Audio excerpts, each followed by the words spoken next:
Welcome everyone to yet another episode of the Bobo and Flex Show. My name is Bobo and I am your resident optimistic nihilist, reminding you every day of your mortality and the urgency to get your titty sucked before the apocalypse swallows us whole. And I'm with the beautiful Flex. I'm only here to encourage you to critically think and to facilitate your own nut and to stop being a dumb bitch full time.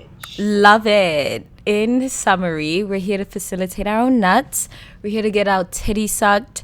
And we're here to seek out pleasure and growth with our chests. Which brings us to our episode today. So today is episode 1 of our 5-part series on dating. I'm so hyped for this.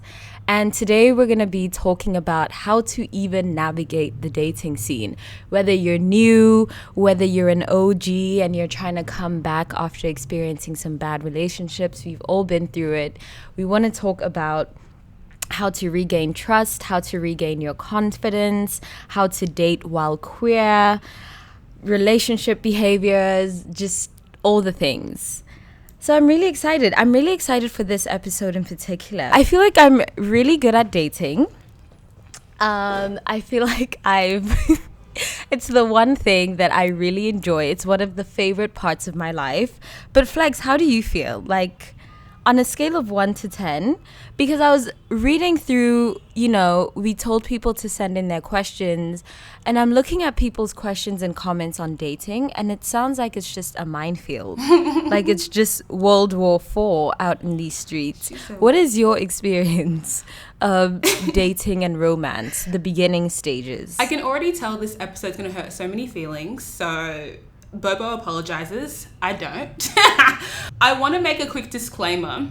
If the audio sounds different for any of you sweet chickens at home, it's because I'm in Ghana, and Ghana is a loud place, and everywhere is drama, noise, traffic, car horns, screaming, dancing, music, and nonsense. And there might be like another electricity blackout while we're recording, so we're just going to go with it. But we're going with the flow.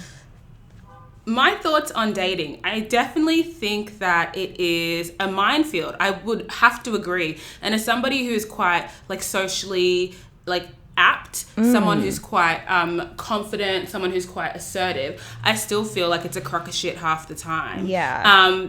But as soon as I started navigating dating a little bit a numbers game is not the best way to put it, but to remind yourself that to be good at anything, you need to invest a certain amount of hours. Some people say 10,000, some people say more. But if you look at dating like that every interaction you have with another person is just, growing experience and practicing, it gets a little bit easier to navigate. Yeah. And everybody is trash at it, despite what Bobo says about her experience. Everybody is trash.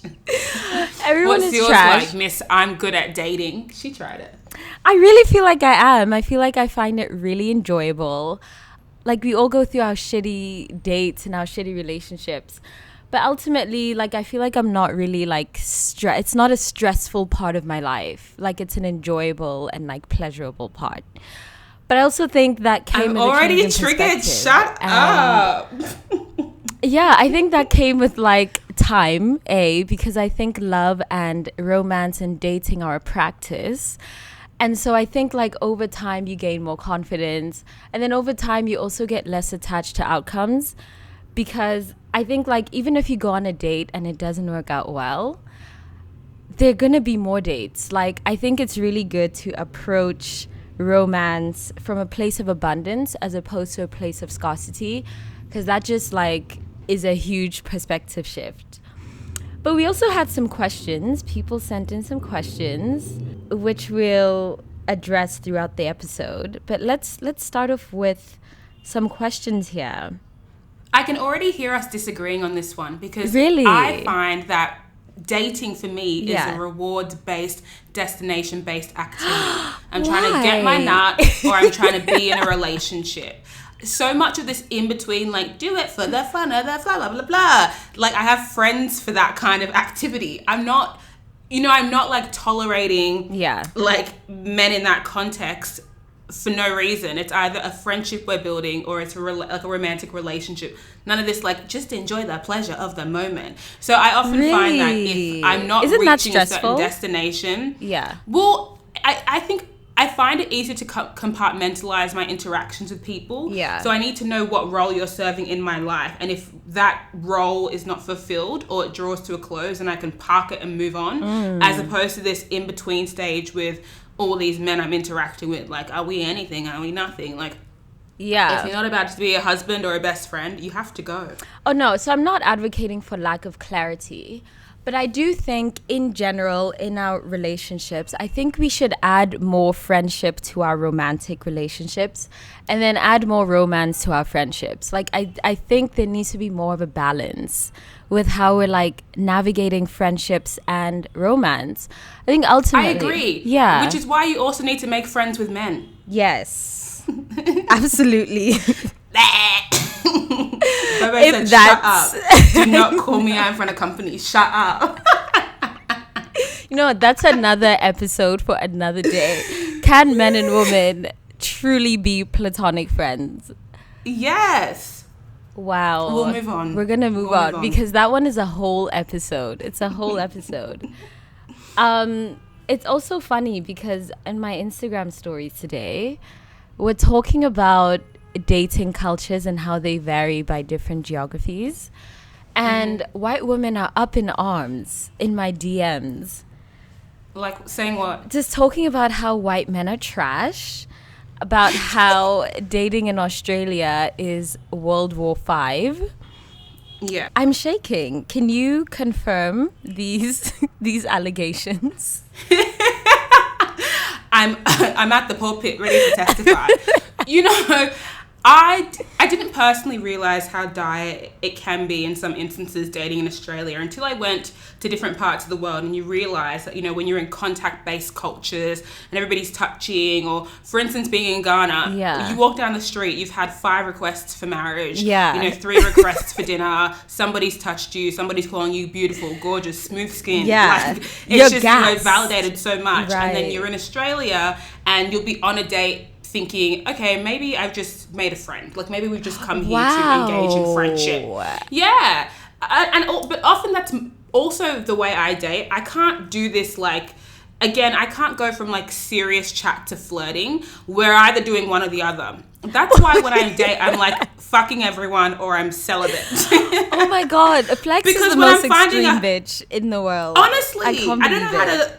I can't, like, can you imagine me in this on this day, like, talking about critical thinking and then, like, touching his knee? That's me. Get away! Get away! I'm trying to get to know you. That is hilarious. Oh my God. Wow. But yeah, it's really what I think.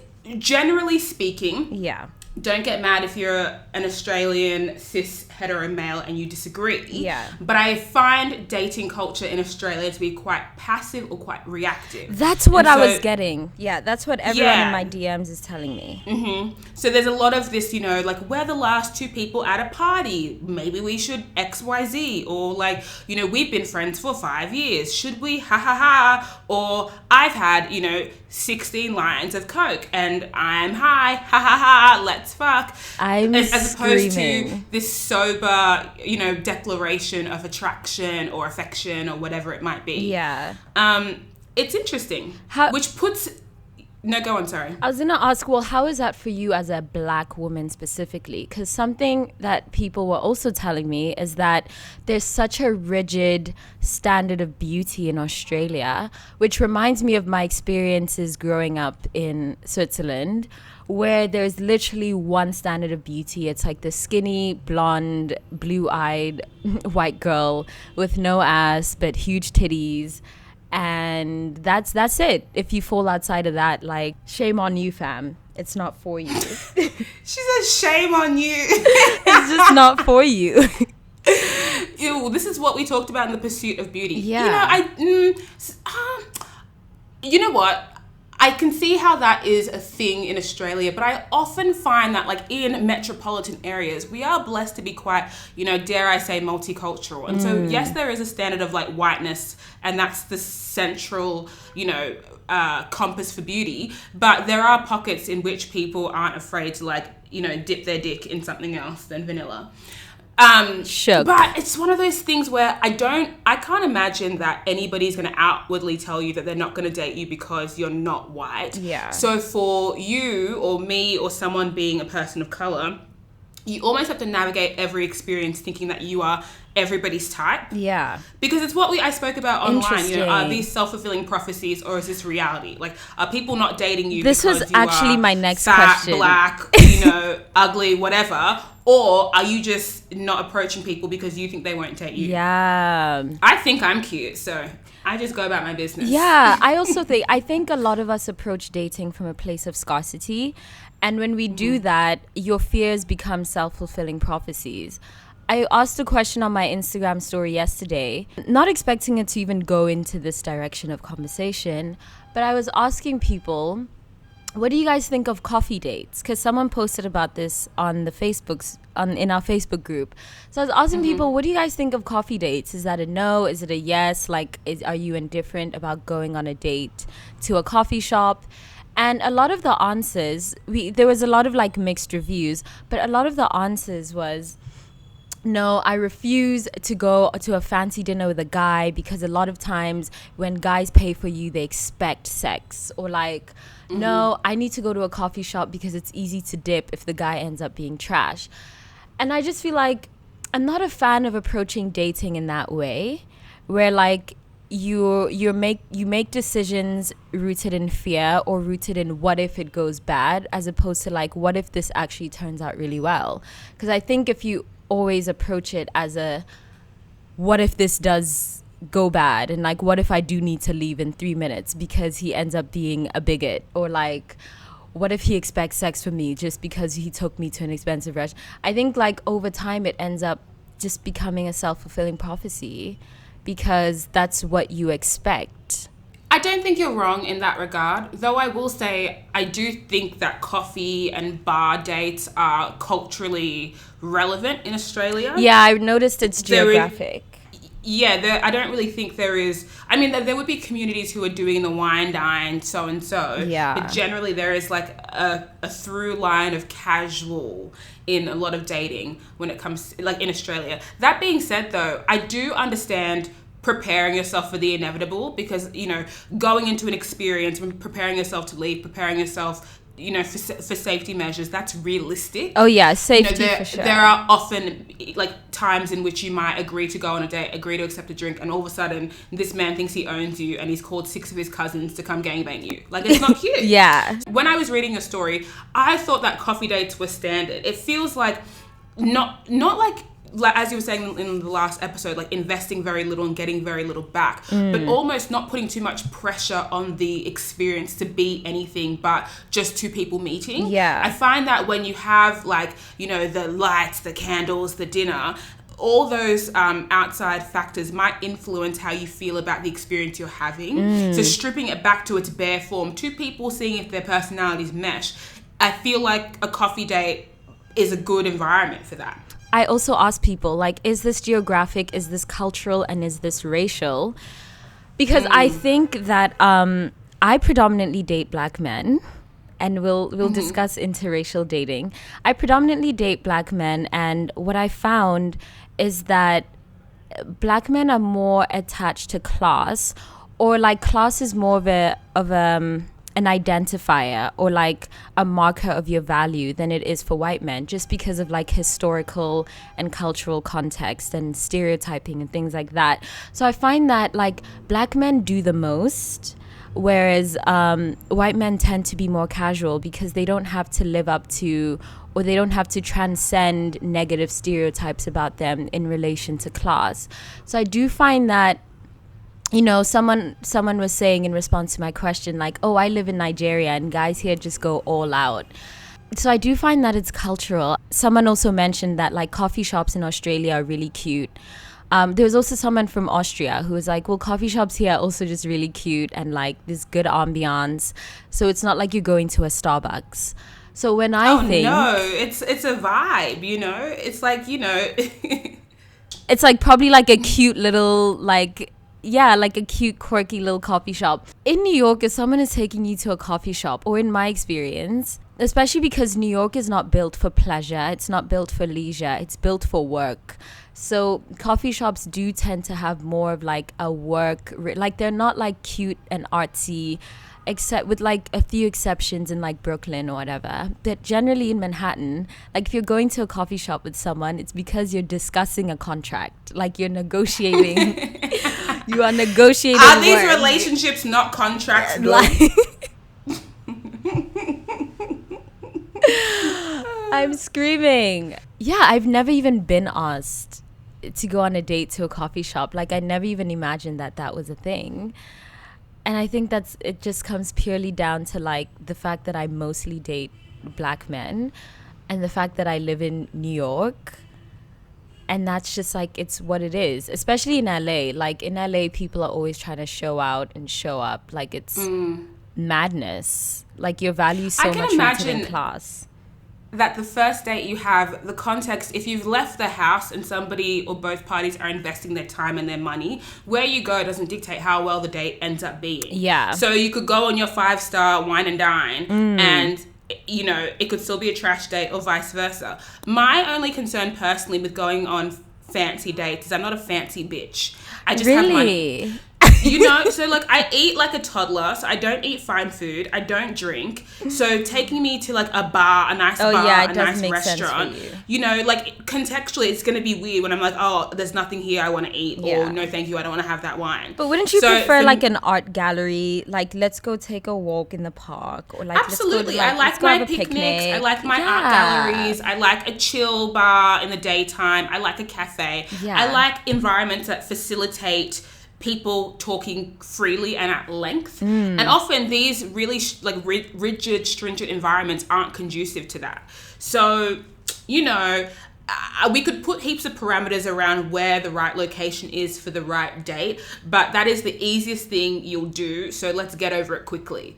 I don't think, I mean, I wouldn't, I know the Slumflower has, she's doing her online dating chronicles at the moment on Instagram, where she shares how she engages with men to elicit certain responses. So like the type of men she goes for, who she knows will have money, who'll take her to nice places, who will understand that the type of woman she is, the type of way she wants to date. Yeah. And so there's a lot of conversation about, you know, like telling a man, you know, that you don't want to go to a pub because you're not a low class girl, that you want to go to a bar in a nice area and so on and so forth, so he understands that he must what invest he's dealing in you. with. I personally don't resonate with that kind of with that kind of like approach to dating, just because like I'm not a fancy bitch. But obviously if you have preferences on where you want to go and the experiences you want to have, it's important that you communicate it. Before you know, you're a 5-star bitch getting taken to the local McDonald's and then what happens?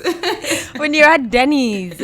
I think it would be so interesting for you, me, and the Slumflower to have an episode on dating, because all three of us are so different in our approach to like we're like all polar opposites. It would be then we need to go and date the same guy, and like recount our experience. Honestly, we need to just, I don't know why we're on 3 different continents. All 3 of us need to like do a dating show.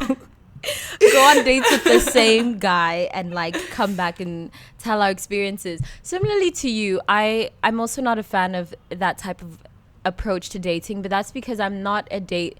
I think everyone dates for different reasons. And I think when it comes to dating, I think a lot of us don't get what we want because a lot of us don't know what we want. What I like about the Slumflower is that she's clear about what she wants and she's clear about communicating it, and therefore she gets what she wants. I think a lot of people feel shame for the fact that they want to date a guy with a lot of money. And so instead of pursuing that with their chest, instead what they do is they settle for less and then they're disappointed, or they blame their failure to communicate on another guy and dress it up as failure to execute. While I'm not someone who dates for like upward mobility or who cares that much about like whether a guy is rich or not, I am a fancy bitch. Well, I'm fancy when it comes to food. And I'm also really, really particular when it comes to food. And I communicate that. Like before a guy even suggests even suggest a place, I'm like, these are my favorite. I'm really into Mediterranean food. I'm also vegan. I'm really into ambiance. I need the place to not be like, I just tell him what I want. And from that point on, the guy can decide whether I'm too high maintenance for him or not. Because I'd rather not go in pretending to be like a bitch who's cool to go. Someone once asked me to go to Dave and Buster's on a date, and it just had to be a no for me. And while he thought I was a bougie trash bitch, I was like, I'd rather you think I'm bougie and trash than for me to pretend that I want to go on a date to Chuck E. Cheese. Because, like, I don't. You know what I mean? I just think we all need similarly, to be, like, I have to do the opposite of you. Like, I have to remind people that because I eat like a child, those expenses that you don't spend during dinner will happen when you have to take the fourth holiday in like the second month. Go. You know what I mean? There we have like, my wardrobe has dried out. My snacks need to be replenished in the fridge. So please. Absolutely. But I guess if we had to sort of put like a tip 1 for dating for dummies, know what you're dating for and make sure you are moving through each of those interactions with that in mind. Yes. I'm dating for like companionship, intellectual stimulation, and a good nut. So I need to make sure that across each of those dates that I'm at least one of those boxes is being ticked. Yeah. There's no point in me going on a date with a cutie who doesn't know what words means and struggles to articulate themselves. Absolutely. I can't be bothered. Yeah. So it's, know why you're dating. And it can be for superficial reasons. People just want to have partners. Yeah, do that. and it's fine. Like, but you have to do it with your chest. You cannot pretend. I think it's really interesting how I think you and I both date for similar reasons, but we approach it really differently. And that's also something that you need to be self-aware of. So while I also, the reason I pursue romance is for companionship, it's for like to get a good nut, it's for intellectual and emotional stimulation. I don't really compartmentalize as much as you do, like romance versus friendship. What I ultimately want is a best friend who sucks titties like no one's business. Like Amen. You know what I mean? And so like, it's good to like also be aware. Like Flex is a turbo bitch and I'm a slow burn. And you need to be that with your chest, I also feel like. One of the questions we got was like, how do you become more confident when you're approaching dating? And I think confidence is like, it's not editing yourself or making yourself palatable for other people's comfortability. Confidence is being whatever you are with your chest and not apologizing for it and not like compromising yourself just to make other people more comfortable. And I feel like this is something that Black girls do more often because we feel like, oh, we need to be more Eurocentric, you need to be skinnier, you need to be this and this and that. And it's like, fuck that. Be the clown you are fully. And that's also my dating not advice. Navigating dating as though you're doing the person you're dating a favor, as if it's your privilege to have them in your life. We're all the center of our own universes, and therefore anyone who enters yours is almost a character in your storyline. If this is not what you wanted, keep it pushing. Politely decline, say like, this is not what I expected, and keep it moving. This whole like, let me tolerate the idea of a person because I just really wanted a partner and so on and so forth. Yeah, is so settling tight and so boring. I also navigate dating from the perspective that if you have, I online date, I don't like meet people in the flesh. Okay, we need to talk about that. Yeah. So generally, if you have like signed up for your phone contract, you've downloaded a dating app, you've set up your profile and you're there matching people, it means generally you're both there with the same intention. Most people are insecure about meeting other people and starting an intimate relationship. So knowing that you're both starting on the same equal footing means there is no superiority complex or no hierarchy, which means that you do have space to just be. Like the confidence is that you're both trash people looking for love, and so be trash together or move on to the next trash person. I think we have to stop projecting excellence onto people we start dating, like generally. I'm yelling, I'm clapping. What is that about? I'm clapping, I'm yelling, I'm clapping. So, it's not to say you should fake it until you make it, but it's to understand that everybody has a certain level of insecurity when they're navigating dating, and that you let that be your mode of confidence, knowing that Mans is happy to be talking to you, Sis is happy to be talking to you, Absolutely. they're happy to be talking to you. I also think on that note, I think a lot of people also project excellence onto themselves or perform excellence. There's this idea that like to be the ideal date or to be like the perfect seductive person, you have to be interested in fine art and you have to be like, there's an ideal of what you have to be. But I think what's the most charismatic person is a person who can like really be playful about the ways that they're trash. Another question that we got was like, how do you start conversation? Like, what do you even talk about on dates? I find it really easy. Not easy. I find it makes my life easier if I'm approaching someone and I'm feeling nervous to open by saying like, I'm actually really nervous and I feel really awkward about this. However, and then start the conversation from there. I feel like instead of trying to pretend that you're not nervous, it's better to just be fully nervous and state that you're nervous and like go from there. And just like be playful about the ways that you're trash and instead of trying to like project or perform whatever genre of excellence you think it is. Like, why are we doing all of this? For who? I agree. It's one of those things where when I think about dating as a concept, most of it is just mind games that you play with yourself and other people to get you over the line. And not manipulative mind games, but, yes. You know, in this instance of, you know, how you've convinced yourself that you need to appear a certain way to be more dateable, or you need to dress a certain way or agree to go to a certain venue. These narratives that like play in your head are only plaguing you, and are often going to be worse than the actual experience itself. If you don't have any dating experience, what you imagine it to be is probably going to be far more catastrophized than the reality of it. Most dates are two people talking, not getting along that well, and leaving in an hour, or getting along really well, leaving in 3 hours. There you go. Yeah.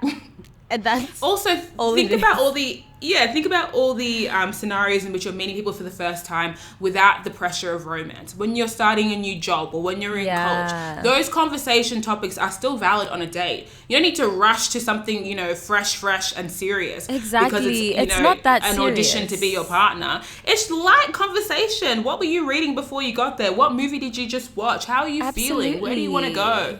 You know, don't stress yourself out. Often I find that if you have put too much, I know a lot of people who take first dates quite seriously in terms of wanting to put their best foot forward, having the most beat face, the most snatched waist, preparing their answers, having things going on. But you have to understand that if this date goes well, it is the first date of many, and you can't exhaust yourself trying to, like, you know, do full flex, you know, for the first time you meet someone. Come on now, enjoy yourself, relax a little bit, you know, honestly, put your shoulders down, like, just wear what you're comfortable wearing, even though you wore it yesterday. Like, it's not that deep. Wear your sneakers and be gone. Literally, you will not be homeless just because a date didn't go well. Like, you actually won't be homeless. The world won't end. But you might be. Didn't I tell you about this guy I was listening to? Please tell me. I was listening to this podcast of this guy, and he said that he was dating this girl low-key, and the only reason why he was dating her is because he needed a place to live. Like, he was some rapper who just moved to LA. He needed a place to live. Screaming. So they started living together, and then he didn't even want to date her, but I guess, like, he started to grow feelings for her when he started living with her. And then she suggested that they become open, and he was like, well, I needed a place to stay, so I was with it. So, you know, it might be your experience. Let's not discount that. Wow. Okay, well, yeah, the stakes are higher if you're looking for a sugar daddy. If you're looking for a whole home, the stakes are higher. I want to go back to what you said before, because I found it interesting, and I think a lot of people move through the world like this, about you date not for rewards, but it's like outcome and rewards driven. What are the outcomes you're looking for when you start dating a human being? I mean, dating. Do you mean like milestones? Not necessarily milestones, but I know my best case scenario, and if I'm dating, because I think we need to also, like, contextualize how I date. Yeah. I'm like I said before, what I do is, like, I want to root heaps, or I want to be in, like, a committed, stable, emotionally healthy, not toxic relationship. Yeah. So like depending on how I'm navigating dating is what I do. Let's say I'm looking for like a partner. It's not for me to, like, when I'm engaging with people, I'm not looking for like who's the most visually attractive, who am I wet for, who so and so. I'm literally interrogating them as people. Like, what are your values? What are your ideologies? Because for me, I'm thinking like long term, future based. Like, can this be someone that I introduce to my best friend? Can I spend X amount of months with you? If not, then keep it pushing. Oh, right, there are some scenarios where I feel like, I can prioritize pleasure and just tolerate some trash guy because his dick is bomb. But also realistically, I know what I'm here for. And if this person doesn't scream, companion, then what is the point for me? So that's how I navigate it, and that's how I remind myself not to quote unquote waste too much time on entertaining people. Yeah. Because if you're like me, I like conversation, I like getting to know people, and before you know it, I've made a whole friend, and I was like, oh, we're whole friends, and I've just been here interrogating you just for fun, and now you think we're friends, and now I'm trying to find my next husband. Like, you were just like a rung on my ladder, and now I'm attached to you because you're attached to me. So it's like keeping your eye on the prize. What are you doing? Why are you chatting? What like, not just because we got a lot of questions about, like, what questions to ask so and so. You're not just trying to fill in time. You are literally like trying to move with intention. Yeah, you're moving. Like, there's an outcome to every interaction. So it's not about like, what questions do I ask to sound interesting? What do you actually want to know about the person you're choosing to spend time with? Right. Do you want to know their politics? Do you want to know how they feel about, refugees and immigration? Or do you want to know if they're nice to waiters and waitresses? These are things that are important to you. So that's what I mean about being really outcome based. And like I said, I'm looking for good nut or a good man in one person preferably, or separately. I don't really mind. And so that's what I'm mindful of. Okay, I don't think that's like really being outcome based more than it is just being a bitch with standards, which is also very rare, honestly. Do you know what I want to talk about really quickly? Because in this whole this topic of standards and expectations and everything, there's a lot of discussion in our Facebook group about sparks and chemistry, first dates and first impressions in chemistry. And I do think there is a chemistry agenda. I was gonna say the same. Bitch, let's talk about it. Because do you know what? What is chemistry? What is chemistry if not just lust? And why are you guys looking for it? Why are you looking for chemistry? I feel like chemistry is this... It's a lie. It's this very imprecise measurement of attraction and affection and intimacy that doesn't really say much, but people put a lot of weight on it. And so I was thinking a lot about how people in the group were explaining that they have gone on, 1, 2, 3 dates with the same person. They can't feel the spark. There's no butterflies. There's no chemistry. Should they just let it go? To which I say, if you're looking for a feeling that you can't describe and can't quantify and can't qualify and can't locate, and that's going to be the hill that you die on to like remove someone from your life, come on now. Is that really realistic? Though I do understand, knowing straight away in the first how many seconds that you're intuition. Let's differentiate intuition versus chemistry. Yeah, I think there's a very clear difference, and I think people conflate the two. And that's why you're throwing someone in the bin. You're throwing someone away in the trash because you're looking for something that was constructed by Hollywood and Disney and is fictional, but in nature, it doesn't actually exist. But really, what does exist is intuition. That intuitive knowing that this person... Not that you know exactly who this person is, but you intuitively know that, like, you know what? This person, him and I click. Like, we click on... a fundamental level.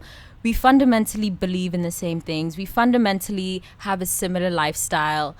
There's just an intuitive knowing. However, I feel like spark has an undertone and connotations of passion and like erotic, sexual, passionate undertones. And that, I think, is a construction of Hollywood and Disney that doesn't exist, that leads women astray, and therefore we've now been hoodwinked. We've been bamboozled into looking for something that doesn't exist and then being disappointed because it doesn't exist. What do you mean?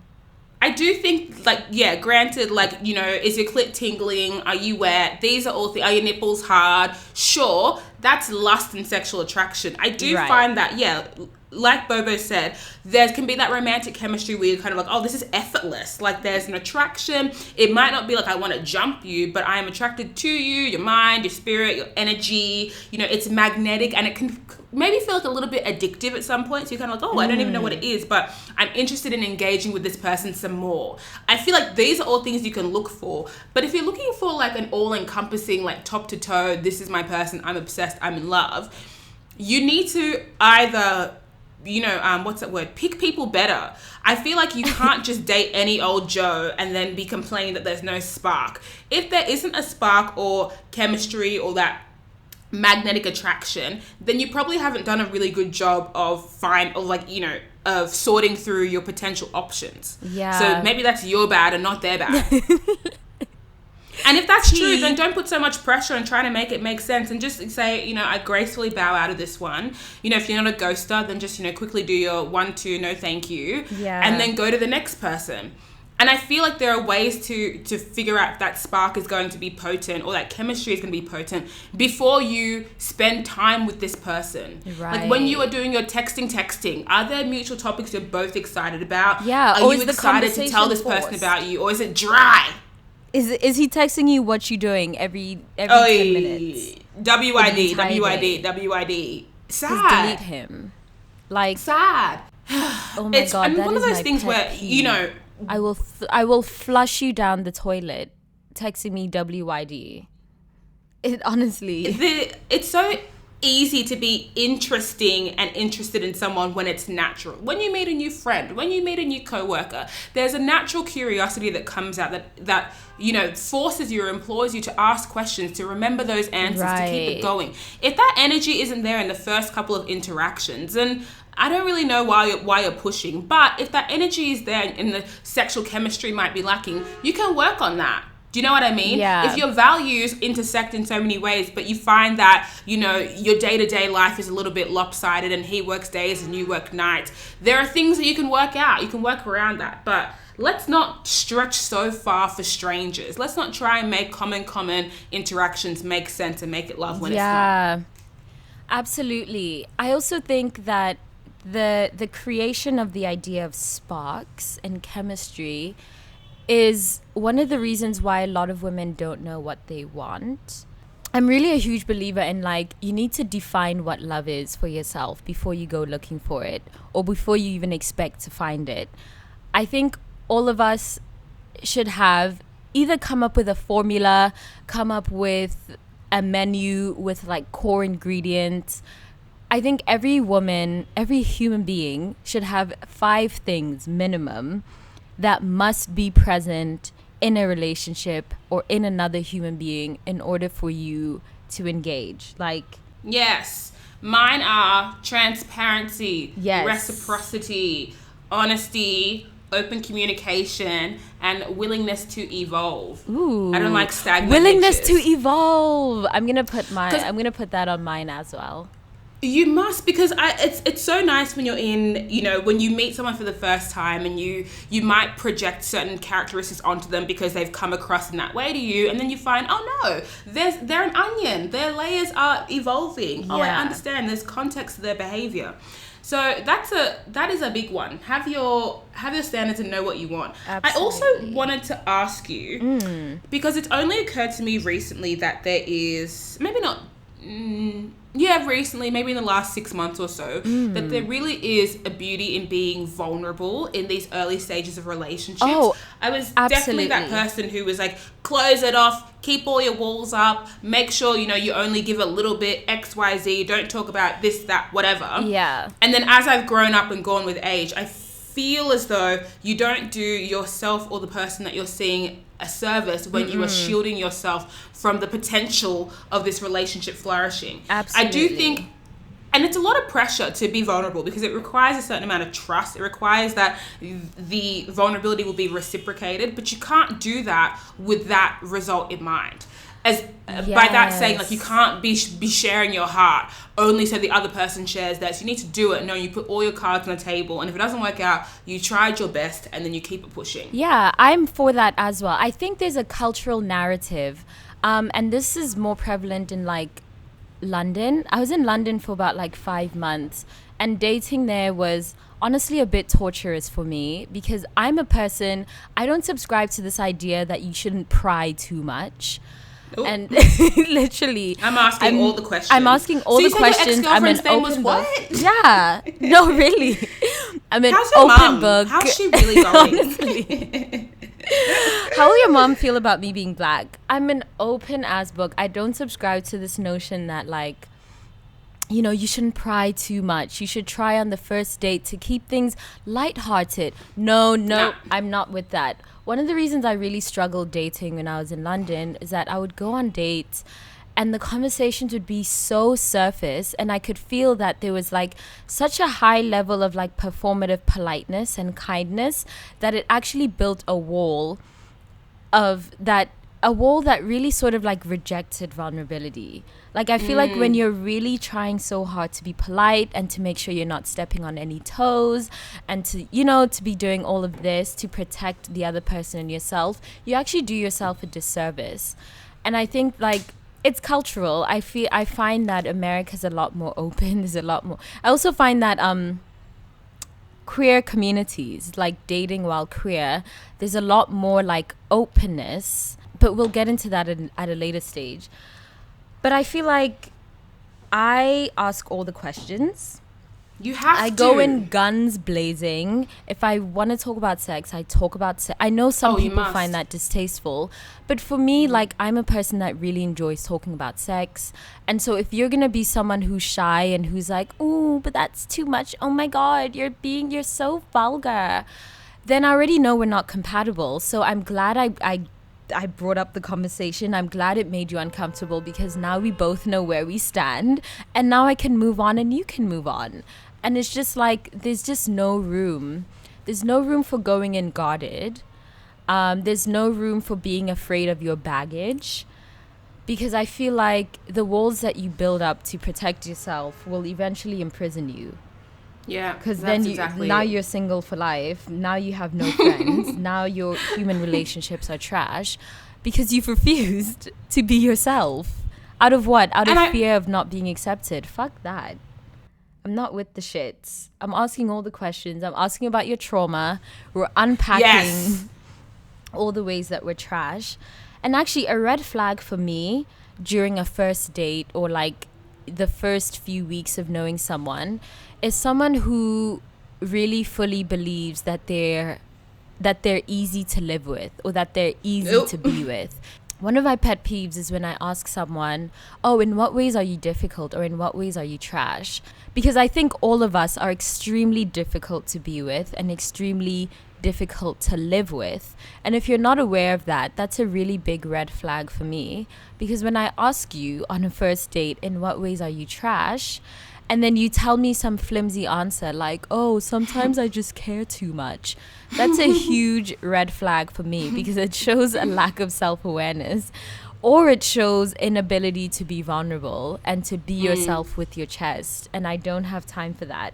I'm an advocate for laying out all of your trauma, all of your baggage, because we're all coming into a new relationship with our last one. Like, you never leave your past in the past. Unfortunately, that's not how we're set up.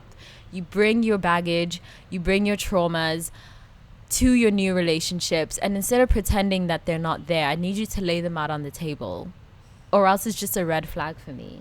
And also not laying it on the table in terms of transference. We can't mistake sharing trauma for building intimacy because those two are not mutually exclusive. So just because you told Mandem that you've got depression and that, you know, last year you wanted to commit suicide does not mean you're building a bond. You just set it out there and don't give it to someone without the padding. You know, put some context behind why you're sharing, not just trying to manipulate someone to thinking that you have a connection where you don't. I also find that if you are, you know, don't perform vulnerability because that's just crazy. You know, if you don't have it like that, then don't follow this advice that we're giving you. especially if you don't feel like you have the range to also take on somebody else's vulnerability and trauma, because that's what happens. It becomes an exchange. And so if it gets too much for you to hear that, you know, the girl you're seeing, you know, just had an abortion and she's got PTSD, then maybe don't go so deep initially. You know, figure out where your emotional bandwidth is and what you can afford to share with someone without sacrificing your emotional and mental health. That shit is so important. It is. And also, you know, navigating this whole vulnerability thing, it's just a matter of knowing that the person that you are engaging with needs to understand you fully, like contextually. And when you're just talking about yourself in first person narrative, that's not really helpful. They need to understand how you see yourself, how they're supposed to see you, how your friends see you, so they can accurately project their fantasy of you onto you. Ooh. As opposed to you being, because you know when you go on to dates, right, you look like, you know, you put on your best dress, you're snatched, you're really funny, you're really confident, you're quick, you're sharp, and then you realize you go home, you're emotionally drained because you gave that date your 110 and you will never have that energy again. Oh my God. So please manage expectations, your own and theirs. So where do you draw the line between being authentic versus like being pleasurable to be around? I don't know, you know what I mean? It'd probably be like the fine line between like how you behave at work, where you kind of like show yourself but not show your whole self. Yeah. And then how you might hang out with like your best friend's best friend. Yeah. You know, like there's that certain level of like familiarity and comfort, but also you're reminded that this person doesn't know me. And so in some ways I do have to retain a little bit of distance, a little bit of respect, a little bit of boundaries, just to help them navigate it a little bit better. Yeah. You know, I feel like the threshold is all personal, but what this all tells you that there's no strategy for how to date well. Like, as we mentioned before, Bobo, myself, the Slumflower could go on the same date with the same guy and have 3 wildly different experiences because so much will dictate how we engage in that. Also, it's really, I think dating is a fun exercise to realize how you're perceived. I mean, I go on a ton of dates where I notice the dates I go on that aren't sexual, because obviously I have sexual dates and I've got like life partner dates. Yeah, because I feel like, so let's say like if I'm going on a date with the intent just to like, this guy's hot, I'm trying to get a nut. I don't do that shit anymore. That was like me start of the year. If you've been listening since the start of the year, you would know I was on an escapade. But those sexual dates, like I can go into them, be loose, be free, be whatever. Like I'm funny, like I'm quick-witted, I'm sharp, everything's cute, I'm flirting, it's sexy, love it. That's not the same person you date when I'm trying to find a man. A husband. Like, I don't feel that if I'm finding a husband, I don't perform. Like, I don't make you feel comfortable. I don't fill in the blanks of conversation. I don't make you sound more interesting than you are. Like, I'm really not that forgiving when I'm looking for, like, a person.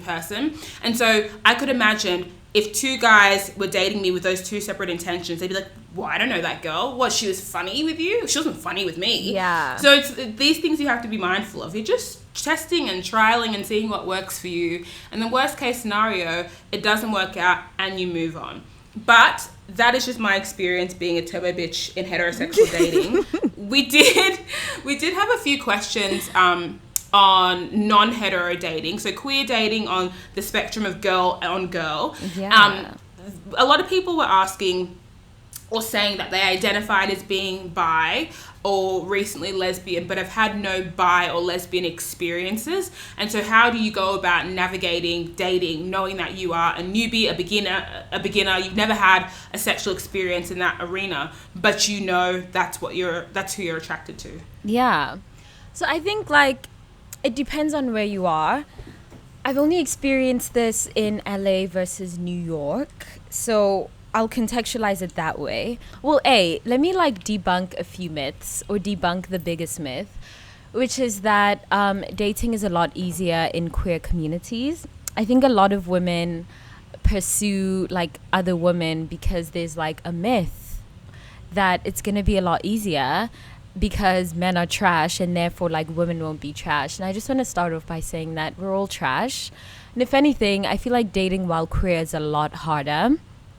A lot more confusing, but still fun. Like it's still a good time. I would say events. There's always like communities. There's always like pockets of people that are just like queer parties, queer markets, queer this and this and that. There's always like pockets of people on the internet that you can engage with. I feel like dating apps are a good way to start. I've tried the app Her. If you're not just looking for like a hookup, it's also like an actual dating app. So I would do that. But I would also just like not be afraid to flirt with women.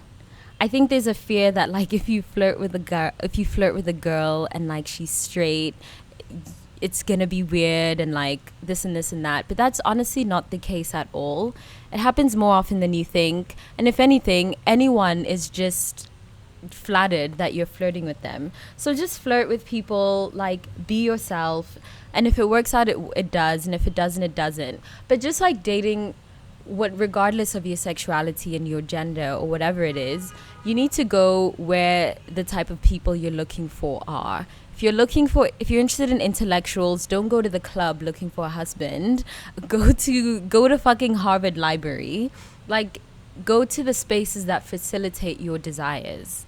And don't overthink it. Like, it's fine. Like, it's not that deep.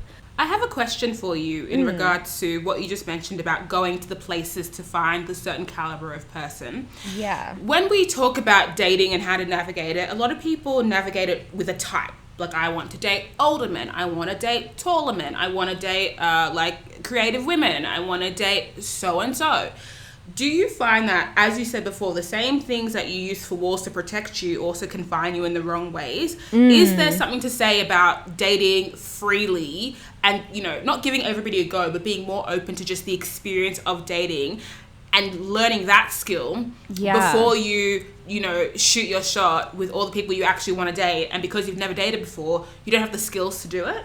Because imagine, let's say I was like, I want like my tall fucking creative lawyer who comes from big money, has a great family with 16 brothers and so on.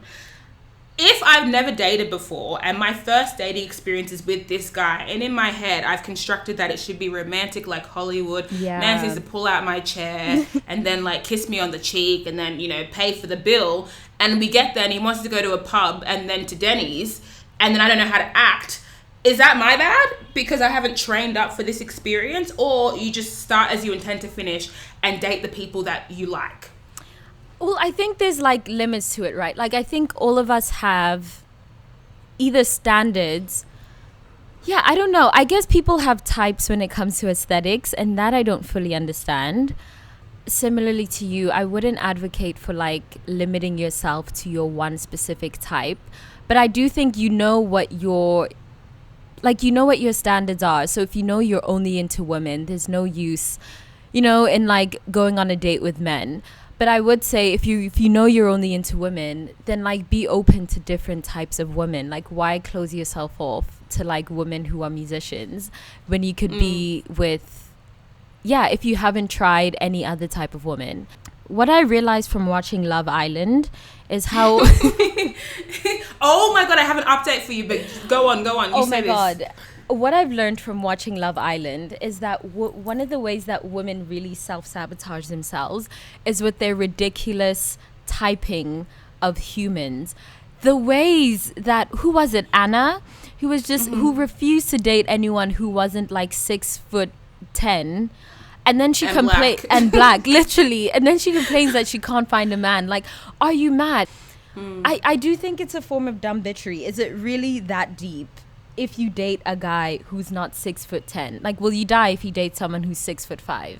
You know what I mean? And realistically, on that note, you know how we talk about not wanting to have to, like, just because Bobo and I are black women, we're not the same person. So we're fighting so hard to break away from stereotypes. Yet as you date, you park these stereotypes into people based on how you perceive them to be. Yeah. Like, I want to date this, this 6'5" banker because he's going to be like from tall new money. Absolutely. And then you find out he's broke because his dad got him the job, but his dad was broke. This whole thing. But on the topic of Love Island, another way that these girls would sabotage themselves is in the initial stages where, for those of you, maybe 10% who watch Love Island, you know what's happening. But for those who don't, in the initial stages, girls have to line up and then men are introduced to them. And if you're interested in that said man, you need to step forward.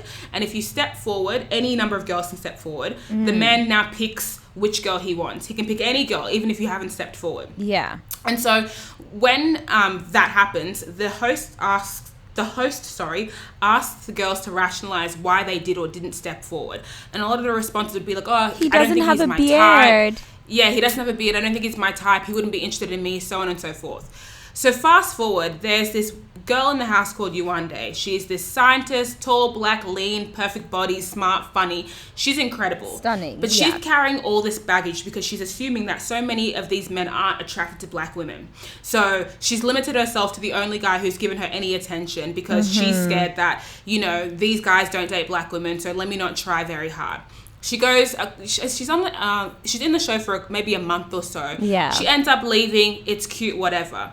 Why do I go on Yuande's Instagram right now and she's coupling up with the white guy from the house? White, pale, blue-eyed, blonde guy who she said would never be interested in her. Wow. And now they're couples. Wow. I didn't even know that.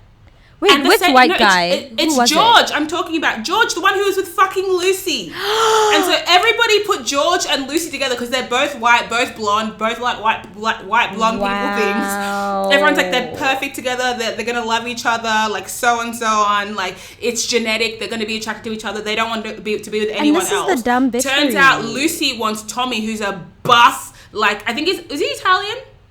I think a buff Italian, tall, dark and handsome. He's not tall, dark and handsome man. And then George, the white guy, wanted the black girl. Yeah, so literally. Please don't let your own biases and prejudices affect and the way that you date. Yeah, match freely, swipe freely, approach freely. You'll just never know. Honestly, your king might watch ebony porn. Your white king absolutely watches ebony porn. You know what? I will say, on that note, actually, black girls, this is for you. Right now, I'm talking to you. Listen, I went to school with I don't do black girl energy. Tell me why I went to Greece, school trip for 2 weeks, surrounded by all these white boys who initially had made me feel like I'm the gremlin, like I'm the one who's Shrek. And all of a sudden, all of them are trying it. It's all these declarations of love, declarations of lust, when you spent the last 2 years making me feel like being black is some sort of disease. Message for black girls: don't let these white boys have you out here thinking that you're undesirable just because you're black, just because you don't look like Heidi Klum. Even the same white boys who roast you every day are going home to fap to your pictures. So don't let them bamboozle you. In fact, the reason why, and I hate that people do this. And this is why Bobo needs to be a mum, because some daughter out here needs to hear this. Absolutely. At the age of 14. Let them know. Because I was this 14-year-old girl who really thought that my blackness was obscene, that my blackness was some type of abnormality, because it was every day being roasted, being called a monkey. Meanwhile, these same niggas calling me a monkey are going home to fap to my existence. They're going home to fantasize about our future potential babies because they don't have the balls.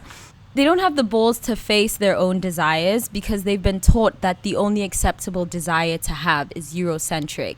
So now they meet you, a celestial black queen, and they're just taken aback because their hormones are shaking. Their ancestors are shook at your presence. She said their hormones are shaking. Their hormones are shaking. Don't let these white boys bamboozle you. They are enamored by your existence. I'm losing my mind. That was a question that we got a lot in our DMs, Bobo and Flex on Instagram. People were asking me, because I date white guys, what that experience is. And my earliest experiences have been dating white guys, surrounded by white people. When I was in high school, I've repressed primary school. I don't remember what happened then. But high school, we had like I went to an all-girls school. We had a boys' school attached. Oh my God, same. We need to talk about that experience and how it shaped your perception of dating. So I didn't really engage with that boys' school, but the boys' school I did hang out with was all private school white boys. So my access to... Wait, there was one skater that I liked in the public boys' school. But anyway, so my access to boys was going to be white boys. That's just what I was into. And all the ethnic people I knew, black ethnic, not Asian, were my family. So that's it. But so people were like to me, what's it like dating white guys? I don't know. White guys are the ones that approach me. White guys are the ones that I date. White guys are the ones that I fuck. Interesting. I don't even know what to tell you. That's so interesting, because I feel like for me, the first time I've never dated a white guy, but the first time that I'd ever like had a flirtationship with a white guy was a flirtationship. Oh, that's a thing. Come on, absolutely. The first time I had a flirtationship with a white guy was 2 years ago. Like, it's taken me, and then I had during college, because I went to basically a school that invented sexual assault. It's like the rape capital of the world. Jesus. So yeah, it's wild. I won't say the name of the school because they'll sue me. But I had some really problematic, very violent experiences with white guys, where I could tell they were trying to get out their primal desires, like their primal sexual desires. They're repressed ones. Yeah, that they've repressed. I feel like Africa as a concept is a dream that's been deferred for a lot of Americans. And so when you come as an African woman, you are the entry point to their dreams. You're an entry point to their wildest fantasies.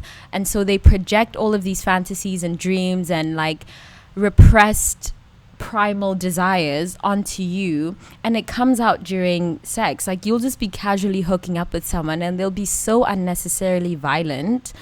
They're like calling you a nigger, like all of a sudden calling you a nigger. It's just like, it's I'm madness. Actually screaming. I would die. Oh my god, that was absolutely my first ever experience with a white guy, was him getting off his primal animalistic instincts. I just feel like they're like, oh, Africans, they expect drums, they expect lions, they literally they expect Afrobeats to be playing in the background, and I'm just like, fam, shut up. Do you know what? But I mean, absolutely. That doesn't stray too far from historical archetypes of black people. Like, you've got, black men, mandingo, fucking like 8'5", huge dick, like so fucking abs everywhere. And then you have like black Jezebels, or sapphires. Yes. It's like, this shit's been existing. So I can understand, especially when we're talking about America, how those stereotypes are allowed to sort of run rampant and be free. Oh my god. And that guy was Russian, and my second experience was with this guy from Idaho, who I later found out had a really problematic fetish or obsession with black girls. He might as well have. The lengths that this guy went just to try to fuck. The lengths he went. This guy found out, he did his Googles, found out that I'm Buddhist. This guy fully pretended to be Buddhist just so that he invited me over and was like, I really want to chat with you. I'd really love to meditate with you. He'd be reciting all of these Zen koans, and I was so impressed. Like, naive little Bobo was mad impressed. So I go over, and this is this guy's like chance to unleash all of his primal, intimate, repressed desires about being with an African woman. The questions he would ask, is it true that African women have tighter pussies? Like, he was just like drooling, frothing at the mouth just at the idea of being able to colonize a black woman's body. It's disgusting. And those were like... I'm glad we were getting this off your chest, because I'm honestly having a conniption. Literally. And those were like my first few experiences with white men. And the first proper one was literally 2 years ago. I had to be alive for 2 decades until I met a white man who treated me with respect. And it's madness. And what I realized was that it's not that these white men actually thought I was a monkey. It's that they had these repressed desires of either dominating me sexually or being with me, but they weren't allowed to show those desires, because I think even white men, to a certain extent, are taught or conditioned to believe that the only acceptable desire to have is white. And because they can't they can't walk in their truth. They have to repress those emotions. They have to repress those desires. They're angry about it, and they take that anger out on you as a black woman. It's mad. Interracial dating. This needs to be a whole episode. It's wild. Of Bobo just talking about her literal nightmares for reality. Literally. I can't relate, but wow. I do definitely think that it is like cultural, geographic, all the things. It is, and I often find that if you have to imagine, I'm operating in very white adjacent circles where I'm getting a lot of like, oh, you're just like the other white girls, like not black type energy. Nobody's saying it, but I can imagine that when people are engaging with me, they're getting like a African light version. Right. Wait till I move to Ghana, host. I'm gonna come back with an accent. With an accent, proper. I need you to come back wearing cheetah print. Like, literally. I need you to enter every room with drums playing. Let me bless your spirit. Hallelujah. Absolutely. That's that on interracial dating. So don't let your insecurity... There's a lot to unpack. Yeah, that just what Bobo was saying. Don't let your insecurities get in the way of you, because your projections and your perception of the world is so skewed and manipulated by so much out of your control. Just go into these experiences and let your experiences dictate the outcome. Let's say you go fuck this white Russian guy and he literally turns you out and tries to kill you with his aggression. Now you know. Yeah, I feel like we're all gonna have shitty dating experiences. Like, all of us, if you're a woman, you're gonna be probably assaulted at some point, because, and maybe it's because I lived in LA, I really barely have any friends who haven't been raped or assaulted. So it's like violence is going to happen, shitty experiences are going to happen, toxic men, you're going to run into them. But I feel like it's really important to not project your past onto people you don't know. I think while we all know that men are trash, I think even when you're engaging with a man on an individual level, it's good to not project your politics onto that person, to not make your romantic life so politicized. And I think, quick rant about the queer community, I find that dating while queer... Actually, just to clarify, just for context, I am pansexual. And for anyone who doesn't know what that means, if bisexual means that you're attracted to more than one gender, pansexual means you're attracted to people regardless of gender. So in other words, like, whatever someone's skin suit or gender or sexuality is completely inconsequential. So that was just a quick context. I was seeing this girl who was trans, and I thought she was really cool. I thought everything was going well, like, chill. Fast forward, I noticed that, like, I'll call it a lack of boundaries, for lack of, like, a better word. I found that it was very political, like, hyper political unnecessarily. I found that she would attribute anything that I didn't like to, like, oh, you're transphobic, you're homophobic, or whatever it is. Okay. We got to a point where, like, I was just like, listen, I think you're really cool, but I'd rather just be friends, because I just don't feel like romantically, like, we're really all that compatible. And she decided for me that the reason I didn't find us compatible is because she's trans. I find that, like, a lot of queer culture is rooted in resistance against heteronormative cis culture. And that resistance manifests itself in, like, oh, I can do whatever I want because I'm free and I'm queer and I'm here and I'm liberated. But it's like, just because you're liberated, that doesn't exclude you from accountability. That doesn't exclude you from, like, your actions having consequences.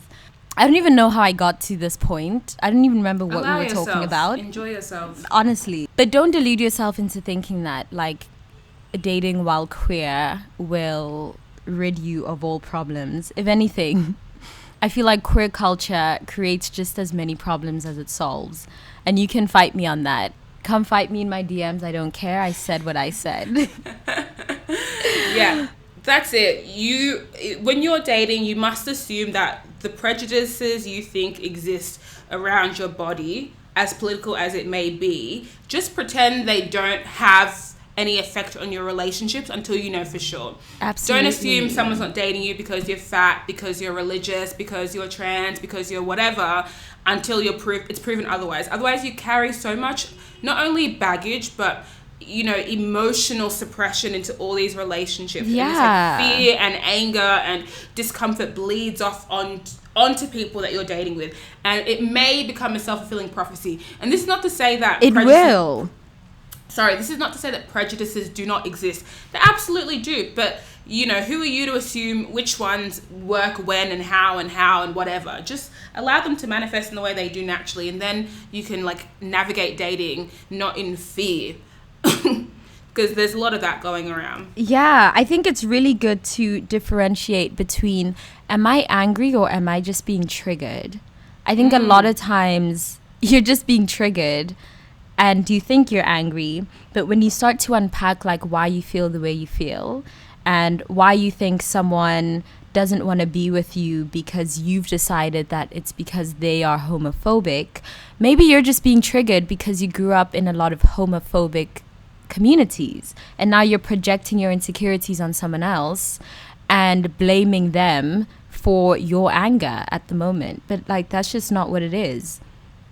It's almost the time to remind yourself that you need to start engaging people as a group and not as an individual. You need to start engaging the people as an individual, not a prejudiced group. So because you had one trash experience with this Russian man, it's not every day all Russian men are trash. Yeah. Because you had this one cooked experience with, a creative lesbian, it's not all creative lesbians are trash. Yeah. You have to start singularizing and pulling apart those experiences as singular experiences. Otherwise, you'll just your dating pool will dry up quickly. And this is why also types are useless, having a type. Because the irony is, as much as my worst experiences with a Russian man, one of my best experiences was with a white guy from England, Crazy. It's wild. You just can't limit yourself. You need to go in fresh. I also think dating, just like anything else, you just have to throw yourself in. You can't half go in. You can't dip, a little bit of a toe. You have to fully allow yourself to be hurt in order to fully experience the bliss of love.